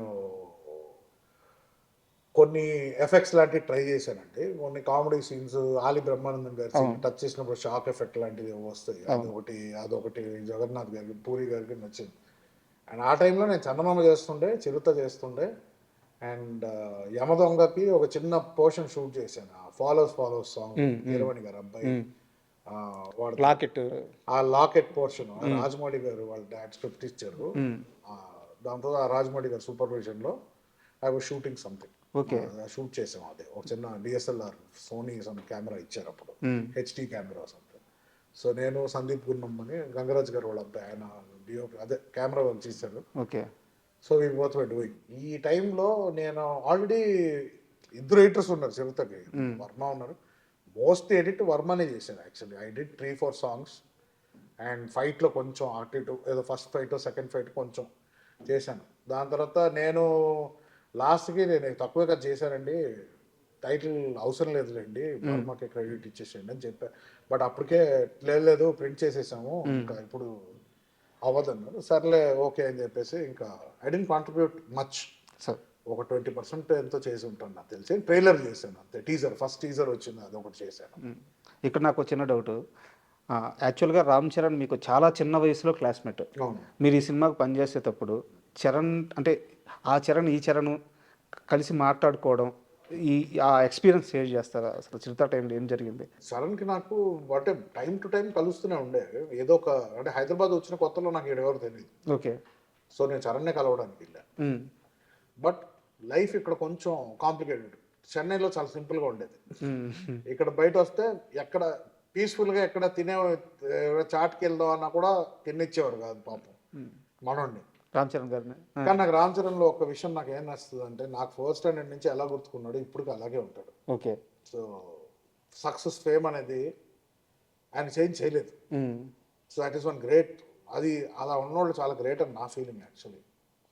సో చాలామందిని చూసి నాకు ఇప్పుడు నేను స్కూల్ టైంలో ఎలా ఉన్నానో మ్యాక్సిమం అంతే. మన ఎక్స్పీరియన్సెస్ చేంజ్ అవుద్దేమో కానీ, మన కొన్ని ఆస్పెక్ట్స్ చేంజ్ అవుతాయేమో కానీ, మన మనిషి లోపల ఉన్న సోల్ మారదు. Correct correct. Tej is one of the same people. ఇంకా 4th స్టాండర్డ్లో ఉన్నాడు అనుకోండి, అది వేరే మానసికంగా. బట్ చరణ్, నేను లాస్ట్ చరణ్ని కలిసిన టైం వాజ్ గోవిందుడు అందరూ వాడి టైం. ఓకే. సో ఆ టైంలోనే 2-3 సార్లు కలిసాం. సో దాని తర్వాత ఆటోమేటిక్గా నేను ఎక్కువ సోషల్గా తిరగను. సార్. సో దాంతో నేను కలవడం లేదు. కానీ అప్పుడు ఈ was the same, the way he talks, same person. ఏం మొత్తం మార్పు ఉండదు. So is the same genuine kind guy. So that is one thing I really like. So Chirutha కూడా ఫస్ట్ నన్ను చరణే వచ్చి అడిగారు ఫస్ట్. ఓకే. వచ్చి ఇలాగ ఎడిట్ చేస్తామని అడిగాడు. చేస్తానని చెప్పాను. సో దాంతో వెళ్ళినప్పుడు చెప్పారు 2 ఎడిటర్స్ ఉన్నారు. సో కొన్ని పోర్షన్స్ నువ్వు, కొన్ని పోర్షన్స్ ఆయన. Okay fine, what ever we can do. But I feel నా టైటిల్ అనవసరంగా వేసారనిపిస్తుంది ఇంకా ఉందని. ఎందుకంటే మనస్ఫూర్తి కంట్రిబ్యూట్ చేయలేదు నేను అసలు. మీడియా పైన కోపం వచ్చిన క్షణం గుర్తుందా? మీడియా పైన కోపం రాదు నాకు. వచ్చింది. నాకు వచ్చే కోపం అయితే ఓన్లీ పీపుల్ మీద ఉంటుంది. ఇప్పుడు ఒకళ్ళు ఎవరో స్లిప్ అయ్యారని చెప్పి I can't completely dismiss all the media people కదండి. సాయి తేజ్ గారి యాక్సిడెంట్ అప్పుడు పర్సనల్గా చాలా సఫర్ అవ్వలేదా మీరు? 100% అయ్యాము. ఎందుకు అవ్వలేదు? తినేసింది లోపల. ఫోన్ స్విచ్ ఆఫ్ చేసేసుకొని. అవును, ఆఫ్ చేశాను. 100% ఆఫ్ చేశాను నేను. ఏమని ఆన్సర్ చేస్తాను నేను అప్పుడు? ఏం క్వశ్చన్స్ అడుగుతారు? బట్ వచ్చిన వాటిల్లో కూడా సాయి తేజ్తో పాటు నరేష్ కొడుకున్నాడు. అవును, ఇద్దరు కలిసి అంటే 400 కిలోమీటర్స్ వెళ్ళారు. తర్వాత 400 కిలోమీటర్స్ బైక్ ఇండియాలో. తర్వాత కాలంలో ఇవన్నీ అబద్ధం అని తేలింది కాబట్టి సరిపోయింది, కానీ ఇద్దరు తాగున్నారు. ఇట్లాంటివన్నీ వందల పుకార్లు వచ్చినాయి. ఎలా హ్యాండిల్ చేశారు? రోడ్ మీద మట్టి ఉంటే తాగనవసరం లేదు. చవన్ బ్రష్ చేసుకున్న పడిపోతారు కింద. ఫస్ట్ ఆఫ్ ఆల్ డ్రింకింగ్ నేను చెప్తానండి. నేను కాలేజ్ టైంలో తాగేవాడిని అండి బాగా. ఓకే. ఎందుకు? ఎవడి కెపాసిటీ ఎక్కువ ఉంది ఫ్రెండ్స్ మధ్యలో, ఈ ఒక కామెడీ పేర్ ప్రెషర్ వల్ల. But I never enjoy drinking. ఏదో ఏదో కలిస్తే ఫ్రెండ్స్తో కలిసినప్పుడు నేనుగా వెళ్ళి తాగేది అండ్ తాగేయడానికి ప్రోగ్రాంలు వేసుకునే ఇది కాదు. Okay, I don't know, I'm a smoker. Sir, I smoke till today. నేను ఎప్పుడు క్విట్ చేస్తాను నాకు తెలియదు. అదొకటే నాకు ఇస్తుంది ఆనందం. నేను చాయ్ ఇష్టం, నాకు బ్లాక్ కాఫీ ఇష్టం, ఇంతే. మందు ఎప్పుడు ఇష్టపడలేదు. దాంతో అంటే never longed for it. Okay, Tej అయితే అసలు పాపం వాడు only tea drinker. Black coffee కూడా తాగడు, టీ డ్రింకర్. మాకు అసలు మా బ్యాచ్ టీటోట్లర్ బ్యాచ్. సార్, పార్టీకి ఎప్పుడు వెళ్తాం మేము పబ్కి, ఎప్పుడన్నా కలిసి ఎప్పుడన్నా బయటికి వెళ్దాం రా మ్యూజిక్ అంటే వెళ్తాం. ఒక వైపు వెళ్తే ఒక బీర్ ఏదో తాగుతా, జస్ట్ ఫర్ మూడ్. అంతేగాని ఓ తాగేసి. First of all sports bike తాగి నడపడం ఏంటండి? నాకు అర్థం లాజిక్కే ఉండదు దాంట్లో. సి డెఫినెట్లీ స్కిడ్ అయితే పడ్డాడు. But yes, he was not drunk, he doesn't drink. ఎప్పుడో బర్త్డే కంటే ఫార్మాలిటీకి ఒక షార్ట్ ఏదో వేస్తారు, అందరూ వేస్తారు. ఇప్పుడు 40 ఏళ్ళు వస్తుంది అందరికి, ఇప్పుడు ఏం చిన్న స్కూల్ పిల్లల. But alcohol never. నేను ఐ యూస్ టు. మధ్యలో they was a face where I drank and నా ప్రాంకేస్ దొబ్బింది. అవునా? అంత అంటే not because of alcohol, okay, because of my life style, okay, and my eating habits. Sir, Sai Tej గారు accident అయిపోయిన తర్వాత మీరు అంటే అక్కడ ఒక స్పేస్ ఇద్దామని చెప్పి గ్యాప్ తీసుకున్నారు.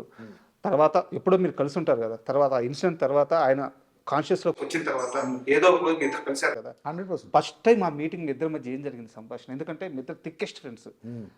ఆయన మిమ్మల్ని చూడంగానే ఏం మాట్లాడారు, మీరు ఆయన చూడంగానే ఏం మాట్లాడారు? ఏం ఫస్ట్ హగ్ చేసుకున్నాం, దాని తర్వాత చెప్పండి. నెక్స్ట్ ఏదో బైక్ కొందాం అన్నాడు అప్పుడు. మరి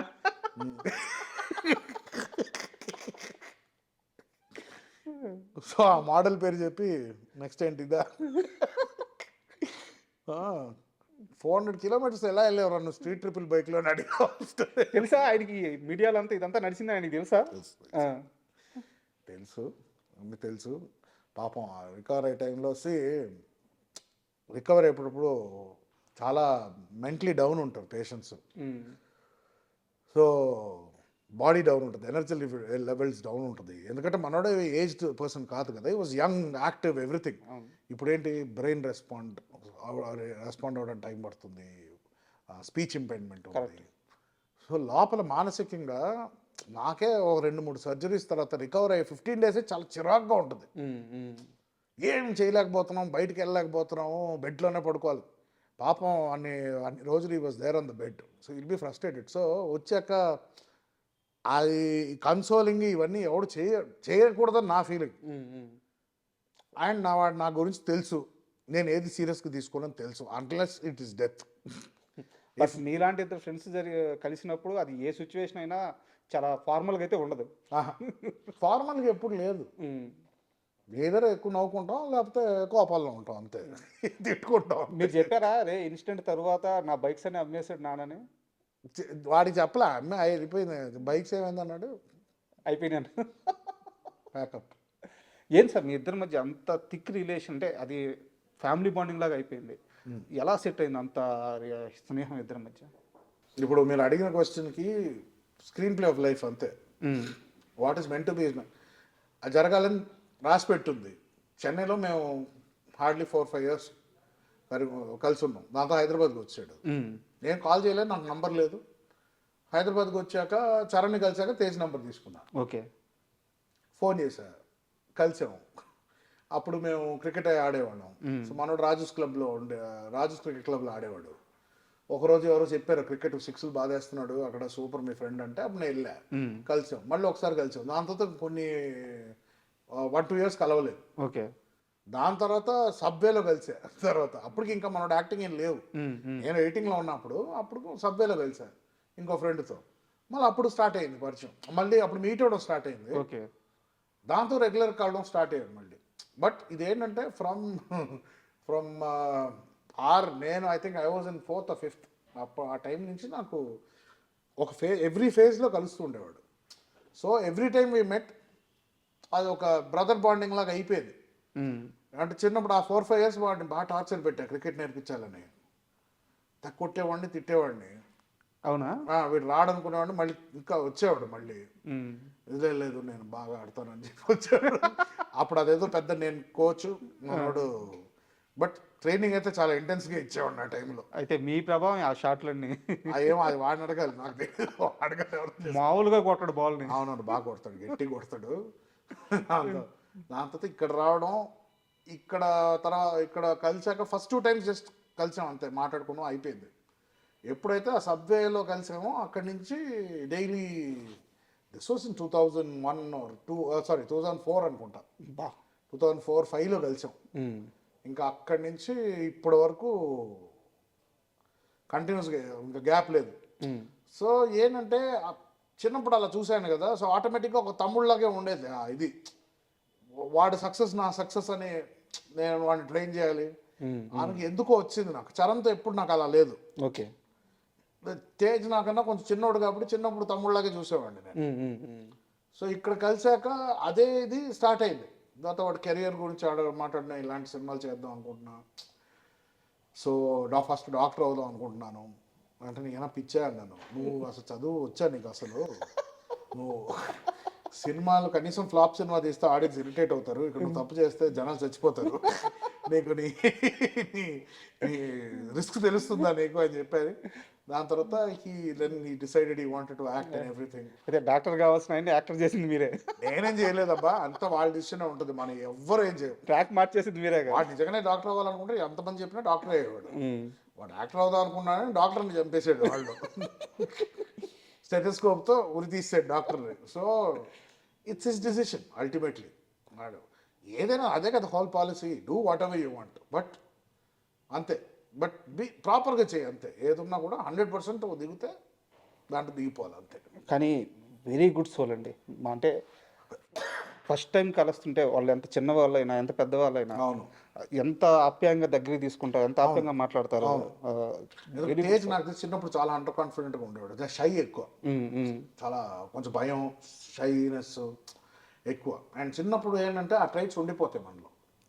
అది యాజ్ వి గ్రో కాన్ఫిడెన్స్ రావచ్చు కానీ, బట్ ఇది ఇప్పుడు is very more confident person, especially after the incident, him coming back and giving hits. Change చేసింది ఆయన్ని 100% చేంజ్ చేస్తుంది ఎనీ మనిషి అండి. ఒకసారి లైఫ్ అండ్ డెత్ మధ్యలో ఉండి వచ్చామంటే మనిషి 100% మారుతారండి. Everything what you look at, అంటే ప్రతి ఒక ఆస్పెక్ట్ విల్ సీమ్ డిఫరెంట్. ఏ టైం అయినా నేను పోవచ్చు కదా. Why am I taking this seriously? చూసుంటారు కదా, ఎక్స్ట్రీమ్ చూసేస్తారు కదా. ఇంకా 100% మారుస్తుంది మనిషిని. చెప్పాడా ఎప్పుడైనా చెప్పాడా మామ అయిపోతాను అనుకున్నాను, ఏం అర్థం కాదు? అవంతా అంత డీప్గా ఏం మాట్లాడమండి. ఎందుకంటే మనం కలిసినప్పుడు అది పెట్టకూడదు, అది ఆ ట్రిగర్ పెట్టకూడదు.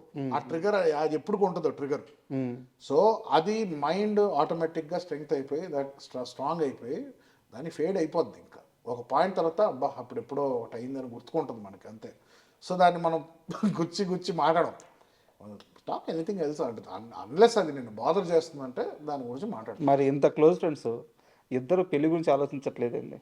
ఎవ్రీడే ఆలోచిస్తాం, ఎవరు దొరకలేదు. నిజంగా ఆలోచిస్తున్నారా?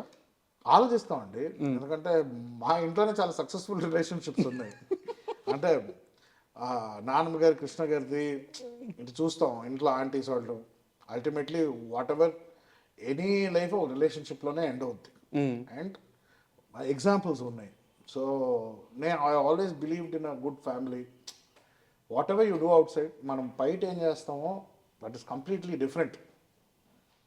అది వదిలేసి ఇంటికి వచ్చాక, అప్పుడు చెన్నైలో ఒక అట్మాస్ఫియర్ ఉండేది, ఇంటికి వస్తే అది ఒక safe space, nothing can enter. అది ఇప్పటికే ఐ క్రేవ్ ఫర్ ఇట్. ఇప్పుడు చాలామంది లేరు లైఫ్లో, బట్ ఆ atmosphere I feel it is నా responsibility to create that for the future generation. అంటే ఒక మ్యారీడ్ లైఫ్ గురించి మీకు మంచి అవగాహన ఉంది, అర్థమవుతుంది మీ మాటల్లో. బట్ ఎందుకు అటువైపుగా అంటే రీజన్, అంటే పర్టికులర్ రీజన్ అండి? నచ్చిన అమ్మాయి దొరకట్లేదా? Right place at the right time అంటారు కదండి. టైం రాలేదా? ఆ టైమింగ్ కుదరలేదు లైఫ్లో ఎప్పుడు. ఎయిదర్ రాంగ్ అమ్మాయిలను కలవడము, ఆర్ వాళ్ళు రాంగ్ పర్సన్ నన్ను కలిసారేమో. ఇంట్లో తప్పు గిప్పు లేదు కానీ కంపాటబిలిటీ కుదరకపోవడం వల్ల. అండ్ ఎలా చెప్తాను, ఫస్ట్ 20 to 30 పాపం ఒక అమ్మాయి కోసం వెయిట్ చేశాను. ఆ అమ్మాయి తిరిగి కూడా రాలా, పెళ్లి చేసుకుని వెళ్ళిపోయింది. సో ఆ మోస్ట్ ప్రైమ్ ఇయర్స్ నేను ఇంకే అమ్మాయిని చూడలేదు. ఆ 30 years తర్వాత ఏంటన్నా ఇంత వీపీగండి అయిపోయానా అని అనుకున్నాను నేను. So after that mindset change అయింది. సో నా first relationship was after my 30s. So అప్పుడు నేను 17లో ఉన్నట్టు ఉన్నది నాకు. Everything was new, could understand, navigation కుదరలా. సో కొన్ని వర్కౌట్ అవ్వాలి రిలేషన్షిప్స్. బట్ నాకు తెలిసినంత వరకు, నేను కనుక్కున్నంత వరకు నేను అడుగుతున్నాను, ఆరెంజ్ సినిమా ఉంది కదా, orange movie, orange Ram Charan గారు. అవునవును, మీ లైఫ్ అని చెప్తారు చాలా. యాక్చువల్లీ సరిగ్గా గుర్తుకులేదు ఆ సినిమా నాకు. అంటే ఏదున్నా మొహం మీద చెప్పేస్తారు, నిజం చెప్పేస్తారు, రిలేషన్షిప్స్ క్యారీ అవ్వవు, బ్రేక్ అయిపోతుంటాయి అని చెప్పేసి. యా, అల్టిమేట్లీ నేను అదే కదా, రిలేషన్షిప్ నేను మ్యారేజ్ చేసుకున్నా కూడా నా రిలేషన్షిప్ బాగుందని ఎప్పుడు అంటానంటే డెత్ బెడ్ మీద ఉన్నప్పుడు అంట. అప్పటికి ఇంకా వైఫ్ నాతో ఉందంటే very good relationship, my soulmate. లేకపోతే 50-60 కూడా డివోర్స్ అయిపోయేవాళ్ళు ఉన్నారు. So I will only trust at the end of the world. At the end of my world ఏదైనా ఇది నన్ను కంప్లీట్ చేసింది, దిస్ ఇస్ మై సోల్మేట్, నేను అచీవ్ చేశాను అనేది ఆ టైంలో డిసైడ్ చేయాలి కానీ ఈ టైంలో ఏది. సరే, ఇప్పుడు ఓపెన్గా ఒకటి చెప్పండి. మీరు చేసుకోవాలనుకుంటున్న అమ్మాయికి ఉన్న అసలు లక్షణాలు ఏంటి, క్వాలిఫికేషన్స్ ఏంటి? అదే కదండి, నాకు క్లారిటీ లేదు. ఇంకా క్లారిటీ రాలేదు. క్లారిటీ అంటే క్లారిటీ కాదండి, ప్రాబ్లం అంటే అలాంటి లిస్టులు పెట్టుకున్నా అంటే ఎవరు దొరకరండి అలాగా. ఎవ్రీథింగ్ షుడ్ బి మ్యాజిక్ లాగా జరగాల, న్యాచురల్గా అవ్వాలి. ఒక అమ్మాయిని చూస్తే ఎందుకు అమ్మాయి నచ్చుతుందో, ఆ అమ్మాయి doesn't have to be Aishwarya, నేనేదో రితిక్ రోషన్ కాదు కానీ, doesn't have to be the most attractive women.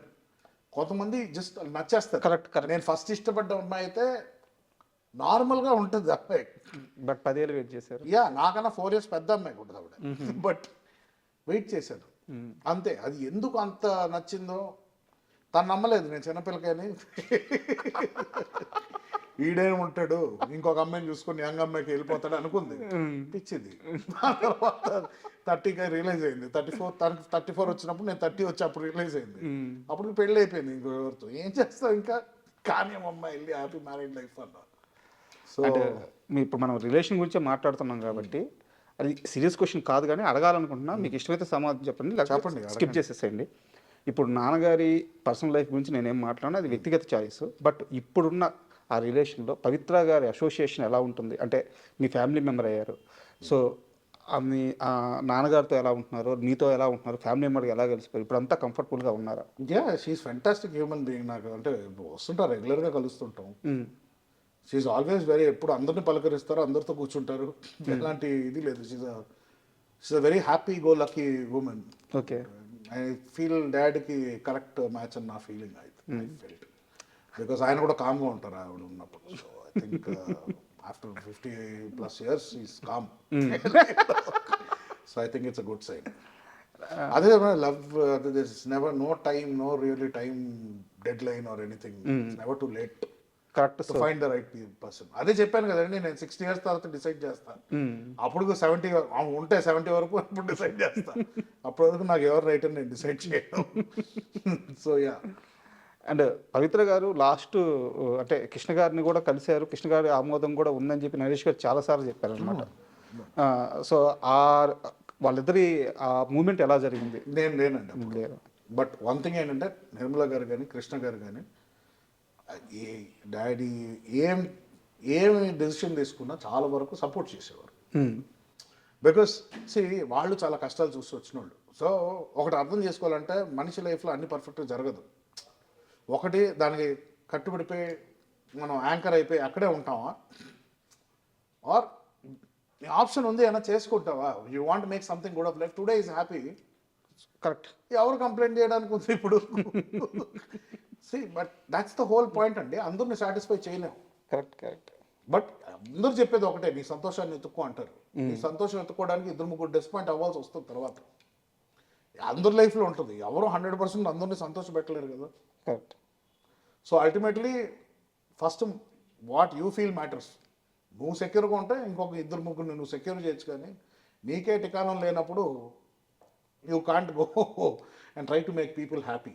So Naresh గారి లైఫ్ మొత్తం చూస్తే అంటే అంత ఎక్స్పీరియన్స్ లేదు, కానీ నేను గమనించినంత వరకు ఆయన ఆనందాన్ని ఎత్తుక్కుంటూ పోతుంటాడు వర్క్లో కానీ తన లైఫ్లో కానీ. అండ్ అంటే ఇలా బతకాలరా, ఇది కదా లైఫ్, ఆ సాటిస్ఫాక్షన్ ఉంటుంది ఆయన లైఫ్ స్టైల్లో. మీ నాన్నగారి లైఫ్ నుంచి ఏమైనా తీసుకోవాలంటే, ఏమైనా నేర్చుకోవాలంటే మీరు కోరుకునేది ఏంటి? నేను కోరుకున్నా కూడా అవ్వదండి అది. ఆయన ఎమోషనల్ పర్సన్. బట్ కొన్ని విషయాల్లో ఆయన ఎమోషన్ మేనేజ్ చేసే లెవెల్లో నేను మేనేజ్ చేయలేను. And that's not possible. అది నాకు మా మదర్ సైడ్ నుంచి వచ్చిందో మరి నాకు తెలియదు. But that is what I am. So ఆ లెవెల్లో ఆయన కొంచెం ఎఫిషియన్సీ ఇంకా ఎక్కువ ఉంటుంది. ఎమోషన్స్ని ఆయన కొంచెం పక్కన పెట్టైనా కూడా he can finish some tasks. But నాకు కొంచెం, నేను ఎమోషనల్ పర్సన్ని నేను. సో కొన్ని డెసిషన్స్ తీసుకునేది లాజికల్గా ఉండవు. But that will give me different results. So నేను ఐడెంటిటీ మార్చుకోదలుచుకోవట్లేదు. And acceptance is important. ఆయనంత ఎఫిషియెంట్ పర్సన్ నేను కాదు. దో ఫిజికల్గా నేను ఇంకా ఎక్కువ చేయగలుగుతానేమో ఇప్పుడు, but work wise or experience wise is a taskmaster. నాకు ఒక టాస్క్ ఇస్తా, ఒక టాస్క్ నీట్ కంప్లీట్ చేసుకుని ఫినిష్ చేసుకుని, మల్టీ టాస్కర్ కాదు నేను. సో అలాంటి ఒక డైనమిక్ డిఫరెన్సెస్ ఉన్నాయి. సో నేను అది అనుకోవడం కానీ అది పాసిబుల్ కాదు. Both are little different. మా operation, the way we operate are different. యాక్చువల్గా ఇందాక మా పిఆర్ఓ ఇక్కడ వచ్చారు కదా, ఆయనతో మాట్లాడుతూ ఉంటే ఈ బయట నేను ఒక few months back hero Suman గారిని ఇంటర్వ్యూ చేశాను. ఆయన ఇదే స్టూడియోలో షూటింగ్లో ఉంటే, షూటింగ్ అయిపోయినాక నాకు ఇంటర్వ్యూ ఇచ్చారు. నా ఫస్ట్ సక్సెస్ఫుల్ ఇంటర్వ్యూ అది. అంటే నా లైఫ్ టర్న్ అయింది. ఈ నేల మీద కూర్చొని నా లైఫ్ టర్న్ అయిన ఇంటర్వ్యూ అనమాట. ఈ విషయం ఆయన చెప్తుంటే సార్ చెప్పారు, రే ఇది ఆమె చేతుల మీద నిర్మాణం అయింది. ఇక్కడ ఎంతమంది బతుకుతున్నారు తెలుసా? ఆ నేలలో ఉండే మంచితనం అది. 40 కుటుంబాలు ఈరోజు మీరు ఊరి నుంచి తీసుకొచ్చి మీ దగ్గర పెట్టుకొని వాళ్ళకు ఒక పోషణ, ఒక లైఫ్ స్టైల్ ఇస్తున్నారు. నిజమేనా? నిజమేనా? 100%. ఇక్కడ ఉన్న స్టాఫే ఉంటారండి. ఇక్కడ 20-30 పీపుల్ ఉమ్, ఉంటారు. అండ్ ఆవిడ సపోర్ట్ చేసే ఫ్యామిలీస్కి ఇప్పుడు చెక్స్ వెళ్తుంటాయి. ఉమ్, సో ఆవిడ ఇచ్చిన మాట ఎప్పుడు తప్పలేదు. ఉమ్. అండ్ ప్లస్ అదే కదా, సెల్ఫ్ ప్రమోషన్ ఉండదు ఆవిడది, ఎక్కువ ఉండదు. అదే నాకు అర్థం కాదు ఏంటంటే ఇలాంటి విషయాలు బయటికి ఎందుకు రావాలి? అర్థం చేసుకోవాలంటాను నేను. మనం ఇది మన మంచి అంటే మనకి లోపల హ్యాపీనెస్ ఇస్తుందంటే అది చాలు. ఉమ్, ఇప్పుడు ఎంతమందికి హెల్ప్ చేసాం అనేది ఎందుకు చెప్పుకోవాలి బయటకు? నువ్వు హెల్ప్ ఎందుకు చేయాలనుకుంటున్నావు? ఒక పలానా పర్సన్కి హెల్ప్ చేస్తే నీకు హ్యాపీగా ఉంటుందేమో. నా ప్రాబ్లం ఏంటి, నాకు గిల్ట్ ఉండేది. మన లైఫ్ బాగుంది కదా మనకి. ఇప్పుడు నా కంపేర్ చేస్తే చాలామందికి సేమ్ ఈ లగ్జరీ ఉండదు కదా. సో ఎవరైనా కొంచెం హెల్ప్లో ఏమైనా డబ్బులు అడిగితే పర్వాలేదు పోని మనం ఇచ్చేస్తే బెటర్ అని. ఇలా ప్రాబ్లం అయిపోయిందంటే దాని తర్వాత ఇచ్చుకుంటూ పోయి నా సొంత కారు అమ్మాల్సి వచ్చింది ఒక టైంకి. అవునా? సో ఆ రోజు బుద్ధి వచ్చి మానుకున్నా, ఓకే ఒక లెవెల్కి ఇవ్వచ్చు, నేను అంబానీని కాదు, ఇది కాదు, 1000 పీపుల్కి హెల్ప్ చేయడానికి. So I have my limitations. So help ఉన్నప్పుడు చేయి, లేకపోతే దేవుడు కూడా శ్రమించడని ఎవరు చెప్పారు. నీ దగ్గర 10 రూపాయలు ఉంటే 2 రూపాయలు 3 రూపాయలు హెల్ప్ చేయి, నీతో నువ్వు పెట్టుకో. ఓకే, నీ దగ్గర 1000 రూపాయలు ఉన్నప్పుడు అప్పుడు 100 రూపాయలు ఇవ్వు, ప్రాబ్లం లేదు. కానీ నీ దగ్గర 10 ఉండి నువ్వు 100 ఇవ్వాలని ట్రై చేస్తున్నప్పుడు నీ దేవుడు కూడా హెల్ప్ చేయండి నీకు అని పంతులు ఎవరో చెప్పారు. చూడండి, అది నీ ప్రాబ్లం ఉందన్నారు. సో ఆ గిల్ట్ వల్ల నేను చాలా మిస్టేక్స్ చేశానండి. ఒక గిల్ట్ అంటే నేను ఒక పాయింట్ తర్వాత ఎయిటింగ్ అయి మానేశాక నా అమ్మకి అర్థమైంది వీడికి సంపాదన లేదు, యాక్టింగ్ అడిగాను. సో ఎంతో డబ్బులు పాకెట్ మనీ ఇవ్వాలి కదా, అది రోజు వస్తుంది. ఇప్పుడు ఐ డోంట్ హ్యావ్, ఇప్పుడు కొన్ని నేను వరీ అవ్వాల్సిన అవసరం లేదు. బట్ కొంతమందికి అది లైఫ్, కొంతమందికి రేషన్ కావాల్సి వస్తుంది. అప్పుడు I feel a little bad. కాదు, నాకు డౌట్, ఎందుకు మీరు ఈ ఆస్తిని మీరు స్వతహాగా సంపాదించుకునే డబ్బుని వేరువేరుగా చూస్తారు? చాలా ఇంటర్వ్యూలో చెప్పారు మీరు ఇదే విషయము. అంటే దాంట్లో ఏముందండి ఇది చెప్పడానికి? దీనికి వారసుడు మీరే కదా. వారసుడు కొన్ని వేల కోట్ల రూపాయలు ఎక్కడ పడితే అక్కడ ఆస్తులు. నా ప్రకారం వారసుడు అంటే ఈజ్ అ గేట్ కీపర్. సంపాదించి పోగొట్టకుండా చూసుకోవాలి. నేను ఈ ఎగ్జాంపుల్ నేను అంత క్లియర్ కట్ గా చెప్పాను కదా. నేను సంపాదించిన డబ్బులు నాకు ఎలా తెలుసు ఎలా వాడాలో చెప్పాను కదా. ఇప్పుడు నాకు 21 years నాకు 10,000 వస్తే వెళ్ళి స్టార్ అవుట్లో తగలబెట్టాను. ఈరోజు 10,000 వస్తే ఇంకో 2-3 గురించి ఆలోచిస్తాను నేను. మనకి ఏముంది ఇప్పుడు, కొంచెం సేవ్ చేద్దామా, రేపటికి ఏదైనా కావాలా, అది. So difference. సో ఒక ఏజ్, ఒక ఎక్స్పీరియన్స్ కావాలి. అంతవరకు నేను సంపాదించిన డబ్బులు నా డబ్బులు కాదు. ఇప్పుడు నాన్నమ్మ నాకు ఇచ్చే పాకెట్ మనీ నాకు ఎంత బాధాకరంగా ఉంటుందంటే చూడు, ఆ గిల్ట్కే కొంచెం చారిటీలు ఎక్కువ అయిపోయింది మధ్యలో. దీంతో వాడుకున్నారు చాలా మంది. ఎలా సార్ పాకెట్ మనీ అంటే, ఆ రోజు నా మాట ప్రకారం యాక్టర్గా వెళ్ళాడు కాబట్టి వీడికి ఒక మెయింటెనెన్స్ చేయాలి, ఇవన్నీ చేయాలి కదా. బట్ ఏ నెలకి ఆ నెలకి ఇవ్వడం కాకుండా దానికి ఒక ప్రాసెస్ నెలకి ఇంత అమౌంట్ వచ్చేటట్టు సెట్ చేశారు. అంతే. చాలా దూరం వెళ్ళి ఆలోచించారు. అంటే ఐ థింక్ దానివల్లే నేను కొంచెం మెంటలీ కూడా లేజీ అయ్యాను నా ఫీలింగ్. కోవిడ్ తర్వాత చాలా ఎఫెక్ట్ అయ్యాను కోర్స్ లాస్ట్ తర్వాత. బట్ అదే నాకు రేపు మాపు నాకు ఫుడ్ ఉండదు అని ఆలోచిస్తే అంత టైం ఉండేది కాదు నాకు ప్రాసెస్ చేయడానికి. ఐ షుడ్ హ్యావ్ వెంటనే వెళ్ళి ఇంకో ఎడిటింగ్ ఏదో ఒకటి తీసుకొని ఏదో ఒకటి స్టార్ట్ చేసేవాడు.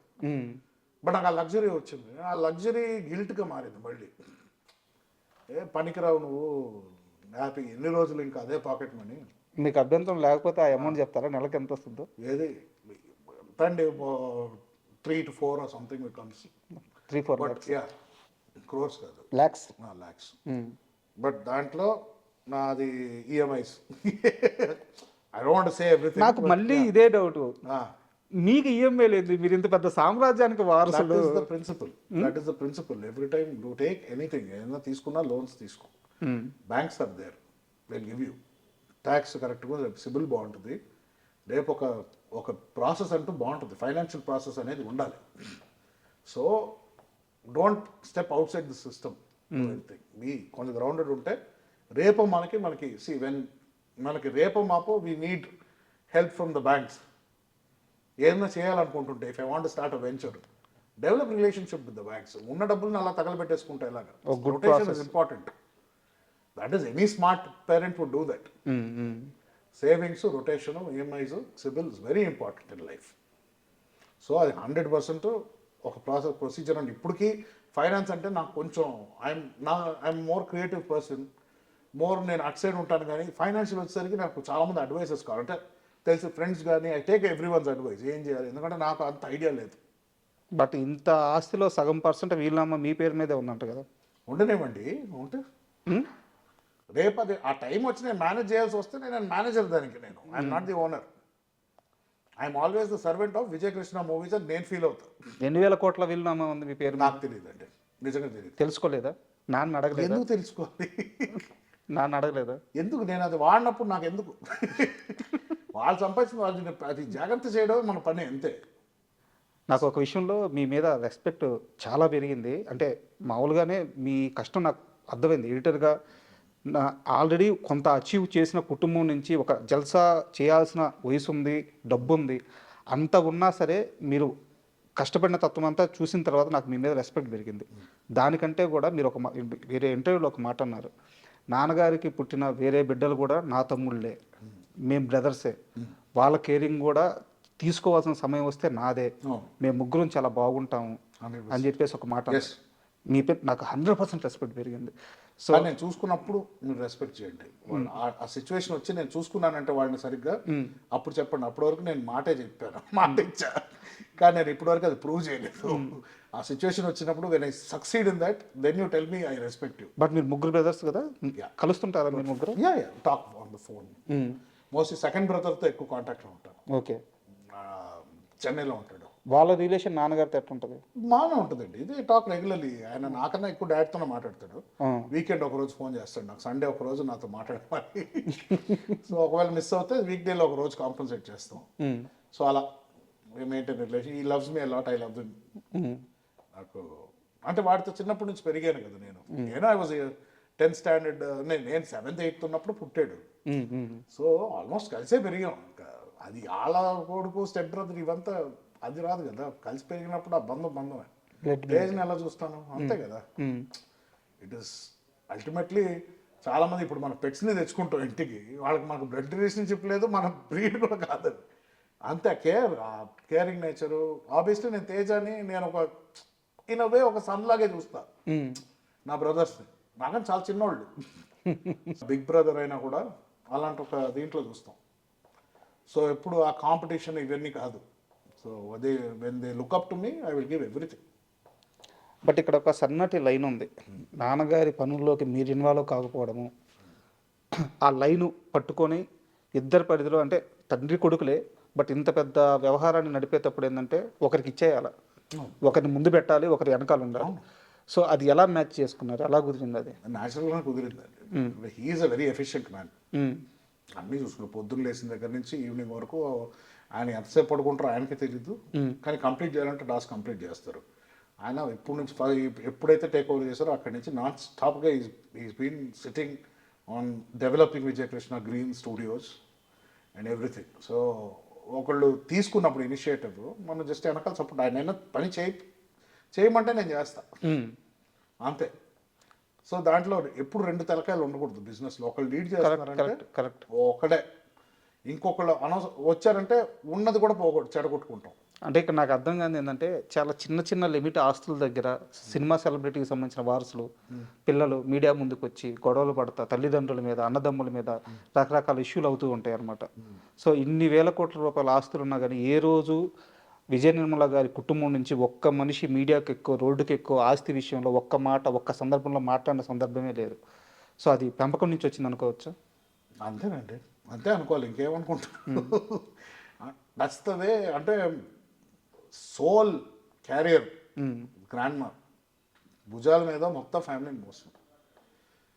సో ఇప్పుడు ఏంటంటే ఆ ఒక పేరుని నిలబెట్టడం మన బాధ్యత, కానీ దాన్ని ఇప్పుడు తీసి మనం 100 రెట్లు చేసేది ఏం లేదు. ఆవిడ చేసిందే గ్రేట్, దాన్ని ప్రిజర్వ్ చేసుకొని మనం పర్సనల్గా ఏం చేసుకున్నాం అనేది గ్రేట్ ముఖ్యం. సో ఇక్కడ పిక్చర్లో నేను అనేది ఉండదు. కృష్ణ గారు, నిర్మల గారు వాళ్ళే. What ever I do is below that. నేను సపరేట్గా ఏం చేసుకుంటాను, డాడీ ఆయన ఏం చేసుకుంటారో ఇట్స్ హిస్ డిసిషన్. సూపర్. మీ ఇద్దరు ఎక్కువ మాట్లాడుకుంటారా? కలిసినప్పుడు మాట్లాడతాం. చాలా తక్కువ కదా.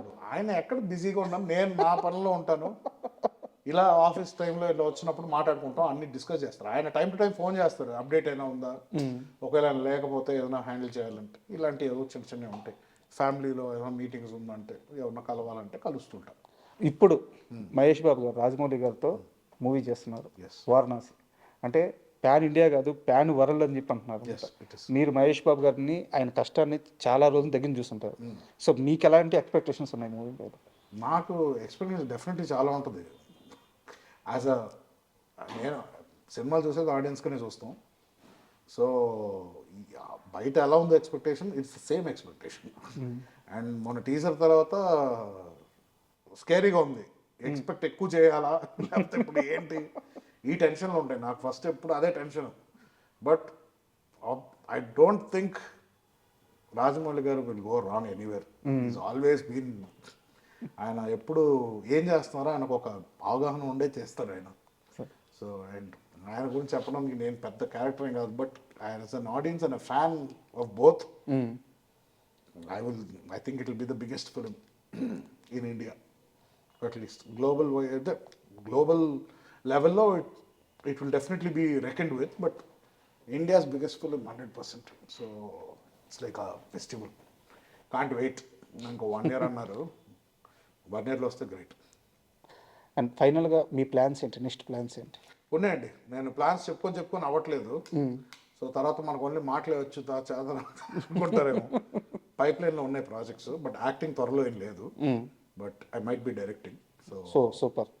సో ఏది కాస్ట్ ఇవంతా మాకు దుడ్డు వచ్చాక, అప్పుడు కాన్ఫిడెంట్గా ఇన్వెస్టర్స్ వచ్చాక నేను ఇన్వెస్ట్ చేస్తాను. Thank you very much. Thank you.